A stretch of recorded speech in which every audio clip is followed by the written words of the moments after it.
All right, welcome, girlfriends. Hello, this is Girlfriend's Guide to Homeschooling with Angela Jordan Perry, and I am here with Karema Akilah out of Georgia. Say hey to the girlfriends. Hey y'all. Hey Hey there. ma'am. Yeah, so Karema is my girlfriend from 3 years ago. I mean, we didn't know we were going to be girlfriends when I first interviewed her, but interviewed her on the show, 3 years ago, and then we just stay connected. We have a lot in common. A lot of kids, business minded, big thinkers, big dreamers, movers and Mhm. shakers. We see a need. We're like, we ain't waiting for the next person. We're gonna make this thing happen. While we stay in our lane. But so Karema and I reconnected on that level, and then being homeschool moms and that type of thing. She was in Pennsylvania. You remember that? We got together and we met up and we just stayed You. connected. We had We so stayed. much fun. Yeah, we did. We were in each other's faces a lot more than we are now. Now we're just kind of, I don't know, we're just making it happen. But when we connect again, every time it's just like we didn't stop connecting. I want to say Absolutely. like time didn't lapse, I should That's right. say. Like time That's right. didn't lapse. It's so beautiful. So we just had Karema's interview, the full interview. You want to check it out on Girlfriend's Chat with Angela Jordan Perry, where she is sharing the vision of her journey of unschooling, but is more properly and sounds more beautiful when you say self-directed learning. So she shares about self-directed learning with her kids and how that unfolded and all the ins and outs of that. You want to connect and see, what that looks like. That might tickle your fancy a lot more than structured curriculum, and maybe something you've never heard before. But she shares all that and then all the resources and the her platform that she has made available to reach out to the community. So go to the podcast and check that out. But in our interview, Karema, you mentioned our last ending thing. You mentioned your kids are their own human beings with their genius inside of them. Mm-hmm. So if you would take a moment to break that down here on Girlfriend's Guide to Homeschooling, so that we could understand what are you talking about, the genius inside of them. So it's very, very interesting. If you, first of all, I'm a lover of words, right? Okay. And so I looked up the word genius and I studied the etymology, which is like the beginning of the word genius, and I Uh-huh. actually have it over here. It is Latin, and it means attendant spirit present from one's birth, the innate ability or inclination. And it comes from the root word. Now, I'm probably not going to say this right. So if you have some people in here who, speak Latin, okay, Mm-hmm. then please correct me. But from what I can understand, it is pronounced genere, which means to beget.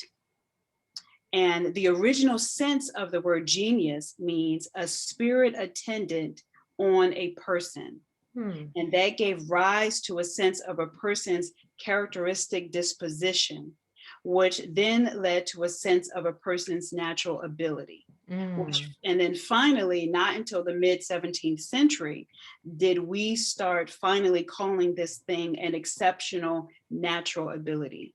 So the Mm. root of the word begins with there was a spirit that was present Mm-hmm. at a person's birth, and that you beget this. So if you're familiar with the Bible, how it talks about, Adam beget Mm-hmm. Cain, and Abel, and Cain beget such and such. And so it is the idea of spirit born into you. And this thing that you have, this genius, is something that comes from another place. Mm-hmm. It is that thing that you were born with. Mm-hmm. Everybody has one Their or two, genius. right, gifts And inside of them. well, you just gave a whole different meaning to the word genius, Mhm. because when we hear genius, we're just thinking a super smart kid, super smart person, exorbitant intelligence, or something like that. And so you made that a whole different meaning that we That's should be right. thinking about. That's right. That's That's right. And that's beautiful. exactly, if you really look at it, imagine, okay, look at this. When you look out into the world Yeah. and you see what someone has done and you say, they're a genius because there's something that they did, or either the way that they did it, right? Uh-huh. That seems to either be something that either that we believe we cannot do or we've never seen before, or we might even call that person brilliant, right? Oh, Uh-huh. that's Uh-huh. brilliant. Yeah. The word brilliance comes from the same word where we get the word luminance from, or Okay. light. Yes. Yes. So you can imagine it's the light that is inside of you that simply gets to come out and play with others. So all I'm out to do is to create a world and an environment, and to encourage parents that this is the goal. Find out what lights up your children. So if everyone has a light inside of them, if everyone has a genius inside of them, then find out what flicks that switch on in your kid. And then it's like a fire. Then you just put whatever feeds that fire in front of them, and they will naturally consume it. And then what will happen is it has to come out. And that's what we all love. We love to see the brilliance of other people. And so can you imagine a world like that, where that is, what if we had that world where the K through 12 experience was solely there for the purpose of figuring out what lights up this person? What is the light that's inside of them? And then how can they let that light out to serve other people? Now, do you do that, and is it best done one-on-one, or can you do that in a group setting with a whole group of kids? I mean, how do you, foster that? So in the Genius School, that is our pillar one. So we have these 5 pillar invitations. So pillar one says, create a good experience. And I learned this from my friends at the Center for Dependable Strengths out in Washington State. So a good experience is defined by something that that child or that person, because adults can also participate, it's defined by something that they say that they do well, they enjoy, and they're proud of. So that can be done one-on-one, or that can be done in a group. So you can create a good experience individually, or you can create a good experience with a group. But then the fun part is, after you've created that good experience, something that you actively made happen, or your kids actively made happen, that they enjoyed, they did well, and they're proud of, it has to be all 3. Then we come together in a group, and everyone simply shares what their good experiences are. And you explain to us, what did you have to do, or what skills did you have to use in order to execute this good experience? And so we all listen in a small group setting, and we take notes on what we hear that you had to use in order to create this good experience. And then it's beautiful, Angela. The children or the adults read back to you what we heard. And so whenever I did this one time in North Carolina. And this one young woman, she was from South Africa, and she had never heard these words spoken over her. She told the story of her good experience, which was helping a mom in her village with a very sick child. She knew exactly what to do. And so she heard the group use words like leadership, servant, intelligent, risk taker, courageous. And this young woman began to cry, because she had never heard such powerful words spoken about her. About her, wow. Her. And then all of her peers saw the light that was in her, that she knew was there, but she wasn't quite sure. At the end of that day, she left that gathering fully confident of what her genius is, of what her strengths are. And then the next thing to do is just, okay, who do you want to serve? Go live it. You want to serve with your genius. Right. So, okay, in addition to this, you have the Genius School, you have the Genius Group. Is if someone says, okay, I want my children to be a part of this and discover their genius. I would like for you to facilitate that. What avenue would they, which one would they connect into for that purpose? That is so perfect. And this is actually what happened. So they could contact me through the Genius Group. And so I have, for instance, when I first started this, one of my good friends, she said, wait a minute, my daughter already has a tutor, a reading tutor. She said she doesn't need that part, but no one is talking about coaching her in her genius. I want that.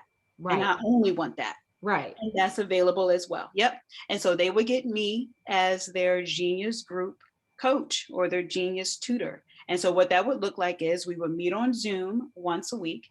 And if it's a younger student who has not yet had, or an older student who has not yet had an opportunity to create these good experiences, that is where we start.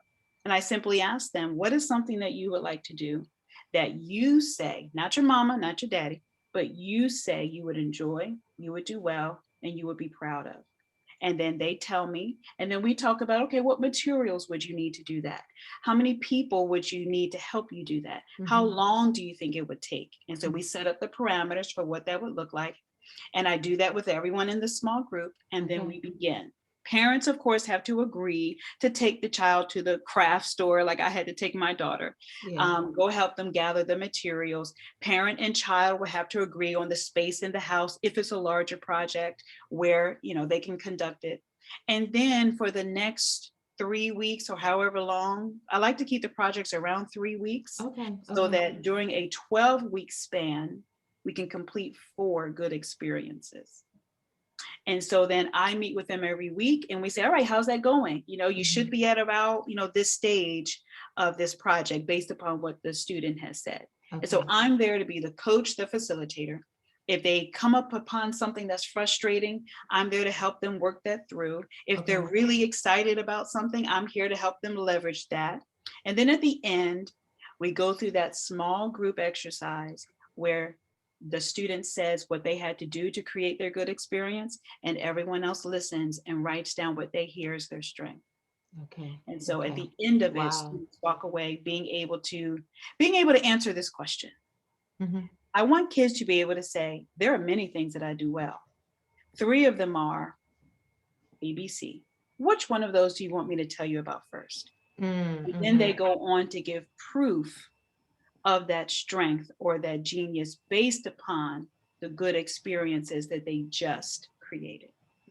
I like that. That's awesome. Because then they can articulate, like you said before in the example that you gave of the girl, they can articulate clearly the things that are there, but they couldn't even put into words to say, this is who I am. This makes up me. Or they even discount it. You know, if it's a strength or a genius that perhaps they don't see a lot in the world, then they don't count it as something that they can use to serve others. And so that's what that experience does. People really do. And again, this is also for adults. People really do walk away with a greater sense of purpose. And that's what I'm out to do. My purpose is that others know their purpose and walk in it powerfully. Beautiful. So they want to get connected with that, Akilah. Where do they go? What do they do? Well, everything is found at thegeniusschool.org. You can just find the page that says Genius Tutors, and there you'll learn about the Genius Group, and you just complete the form and I'll be giving you a phone call. Beautiful, beautiful, beautiful. All right, you all take advantage of that. All the costs and everything will be there. I would guess they can see it and get connected to that. That is a beautiful, beautiful, beautiful. And I think the cool thing about that, I mean, it's never too late for anything, but just imagine starting off your life journey with already knowing your purpose and you're pursuing that. And you just follow in that path and that journey through life. Doing your genius, operating in your genius. So that's beautiful. Thanks for explaining to that. I know you've mentioned it to me before, but I didn't see the picture of it quite that well done, Karema. So that's beautiful. All right, girlfriends. So thank you for joining here on this Girlfriend's Guide to Homeschooling. This is a teaser talk, as I mentioned before, with Karema Akilah. You already know all about me, so I didn't even do an intro. So, you know, just check out the details about this show and keep coming back because more releases of those who are homeschooling and in the know and have a lot to share and encouragement to give and insights that you may want to tap into are dropping it, you know, every other week. Okay. All right. Until next time. Thanks, Karema, again. Girlfriend's Guide to Homeschooling appreciates you and are grateful to you for sharing of your insights and wisdom and knowledge. Okay. So take care. All right. Bye, girlfriends. Peace and blessings.